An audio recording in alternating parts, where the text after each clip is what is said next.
L'Institut de physique du globe de Paris est un grand établissement d'enseignement supérieur et de recherche. Le département de la recherche est organisé en 14 équipes qui, avec les 3 services d'observation, sont rassemblés en un institut de recherche associé au CNRS.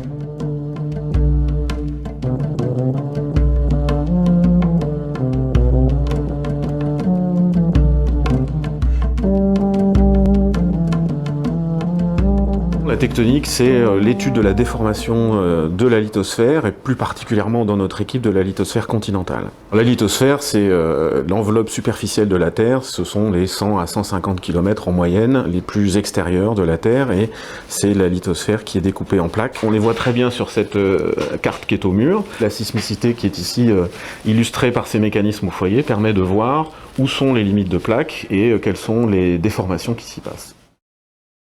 Depuis les travaux de Wegener en 1912, son idée de la tectonique des plaques, quand il avait vu que les côtes de l'Afrique et de l'Amérique du Sud s'emboîtaient parfaitement, il avait réalisé qu'il y a eu forcément de grands déplacements à la surface de la Terre. Mais c'est resté une exception jusque dans les années 50-60, date à laquelle la tectonique des plaques a pris son essor. Avec les travaux des Américains, des Anglais, qui avaient reconnu les anomalies magnétiques au fond des océans, la répartition des séismes, au milieu des océans, sur les rides, en périphérie, dans les zones de subduction, etc. Si je prends l'exemple de la faille de San Andreas ou la faille de la Tintag, c'est que les blocs qui sont limités par ces failles, eux, bougent les uns par rapport aux autres en permanence, de façon continue, avec des vitesses qui sont de l'ordre du centimètre par an. La tectonique des plaques, c'est la grande découverte du XXe siècle en matière de sciences de la Terre. Elle fournit un cadre intellectuel pour comprendre ce qui se passe à la surface de la Terre, et en particulier sur les continents, les déformations qu'on y observe, les chaînes de montagnes, les rifts, toutes les manifestations géologiques se comprennent maintenant très bien dans un contexte de tectonique des plaques. Les observations que l'on fait sont d'abord des observations de terrain. Ça, c'est essentiel. À quoi ressemble une structure sur le terrain, à toutes les échelles, à l'échelle de l'affleurement, à l'échelle régionale, à l'échelle continentale. Quelles sont les roches qu'on y rencontre, quelle est sa morphologie. On a parlé tout à l'heure de l'importance des phénomènes de surface pour la compréhension de ce qui se passe en profondeur. Eh bien, il est important de voir sur le terrain à quoi ressemble géographiquement, morphologiquement une zone. Alors ce terrain se complète par des observations à plus grande échelle que permettent les technologies spatiales. Donc nous sommes de gros consommateurs, entre guillemets, d'imagerie spatiale, en particulier dans le visible, donc avec les satellites Landsat dans les années 70, puis les satellites Spot dans les années 80-90, et maintenant des satellites à très haute résolution, avec des pixels de l'ordre du mètre. On utilise aussi beaucoup l'interférométrie radar, qui est une technique assez récente, développée au début des années 90, qui permet de mesurer très précisément la déformation du sol à la suite d'un séisme ou avant une éruption volcanique, etc. Donc, observation de terrain couplée à des observations satellitaires. L'étude de la déformation des continents nécessite souvent de rapporter des échantillons en vue de les analyser pour connaître leur composition minéralogique, pour déterminer leur âge, ou en tout cas l'âge auquel ils ont été déformés. Ça, c'est un élément crucial, c'est le facteur temps. Et puis la modélisation numérique qui permet de reproduire en laboratoire, autant que faire se peut, les situations réelles sur le terrain, et essayer de comprendre comment une région se déforme, à quelle vitesse elle se déforme, par quel est le mécanisme elle se déforme. Les grandes thématiques qui concernent le laboratoire, et donc dans la déformation des continents, sont les déformations actuelles, liées au fonctionnement des failles et aux tremblements de terre qui s'y produisent, la déformation des continents à plus grande échelle d'espace et de temps, une approche plus récente qui consiste à regarder comment l'évolution de la surface des continents peut se comprendre et peut nous permettre de comprendre ce qui se passe plus profondément dans les continents. Et puis enfin, une approche de modélisation des processus de la déformation des continents, pour l'instant numérique, mais qui dans le passé a été à base d'expériences analogiques. Ce sont ces expériences d'ailleurs qui ont fait la réputation du laboratoire.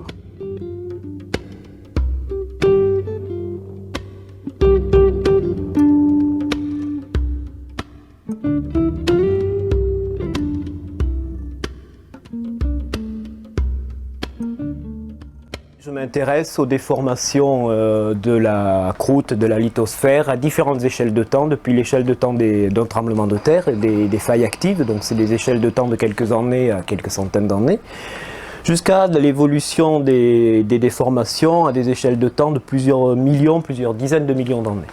Les failles, c'est clairement ce qui absorbe la déformation dans les continents, alors de différentes façons. En surface, ça fait des tremblements de terre.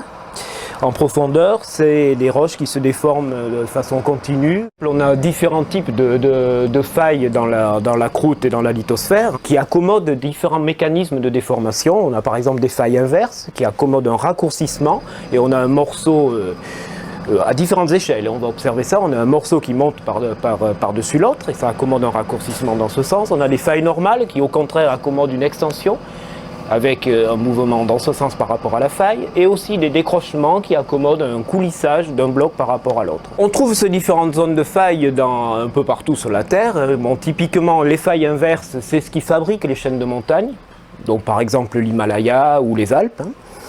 Les failles normales, c'est dans des contextes en extension, donc par exemple les rides médio-océaniques, ou des zones où par exemple un océan commence à s'ouvrir, par exemple en Afar, en Éthiopie, etc. Les décrochements, ça peut se trouver dans différents contextes. On en trouve des très grands, soit en limite de plaques tectoniques, comme la faille de San Andreas, ou bien dans des zones de collision, comme l'affrontement entre l'Inde et l'Asie. Tout ça, c'est des mécanismes de déformation à l'échelle des continents qui sont différents et qui peuvent se combiner pour absorber ce qu'impose la tectonique des plaques.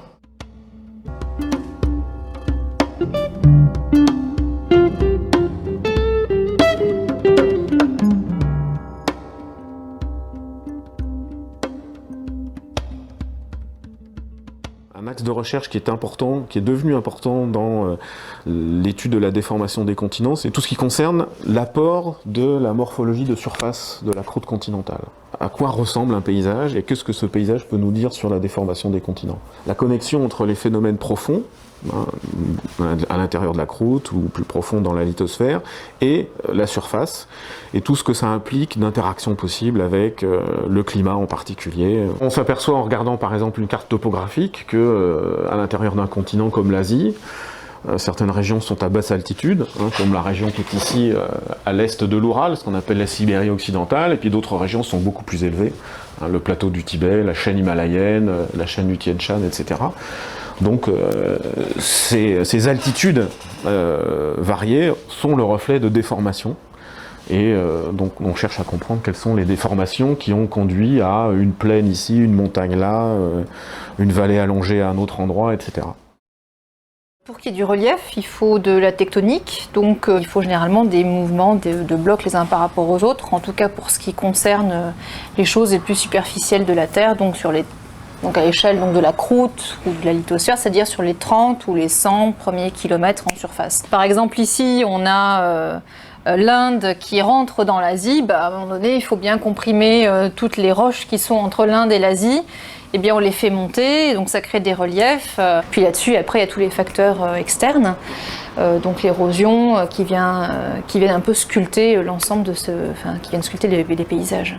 J'ai un chantier qui démarre actuellement sur la chaîne du Kunlun, qui est ici sur la bordure nord-ouest du plateau tibétain, sur la partie sud également de ce grand bassin qui est le bassin du Tarim. On a à la fois un bel objet tectonique, la chaîne, mais on a également un bassin qui est fermé, qu'on appelle endorheique, qui est fermé, qui préserve tous les sédiments en fait qui viennent des différentes chaînes autour, et donc qui préserve tout l'enregistrement de tout ce qui se passe autour. L'idée en fait c'est un peu de comprendre, de chercher des informations géologiques dans le bassin et dans la chaîne pour essayer de mieux comprendre comment souvent la tectonique ou l'érosion, voire le climat interagissent, qui sont des choses qui sont actuellement très discutées.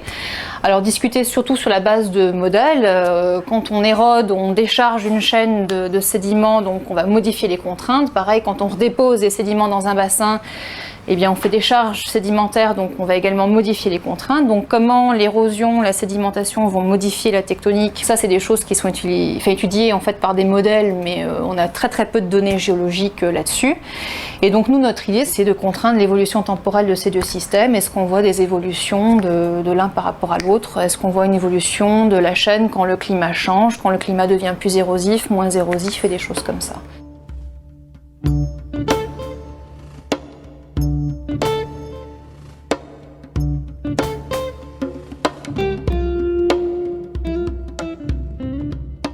Paléosismologie, donc ça revient à essayer d'établir des catalogues au cours du temps des séismes pour un lieu donné, savoir tous les combien un séisme va revenir sur une faille donnée, ce qui est important quand on construit des infrastructures par exemple ou pour le risque sismique. On repère la faille et l'idée c'est qu'au cours du temps des petites couches géologiques d'épaisseur centimétrique à métrique vont se déposer à plat, par exemple au fond d'un lac, par exemple dans le point bas d'une plaine.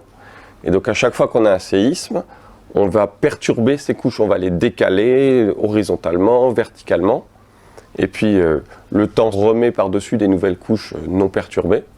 Donc quand on fait une coupe à travers ces couches, ce qu'on voit c'est la perturbation de ces couches. Donc si on est capable de dater ces couches, par exemple avec des échantillons de carbone 14, ça nous permet de dire qu'à telle époque, on a eu un séisme à cet endroit. Et donc si on choisit un lieu très favorable, comme par exemple la faille du Levant au Proche-Orient, on a 14 séismes successifs dans le temps pour lesquels on est capable de donner une fourchette d'âge. Pour la faille du Levant, on est capable de montrer que les séismes reviennent tous les 1000 ans.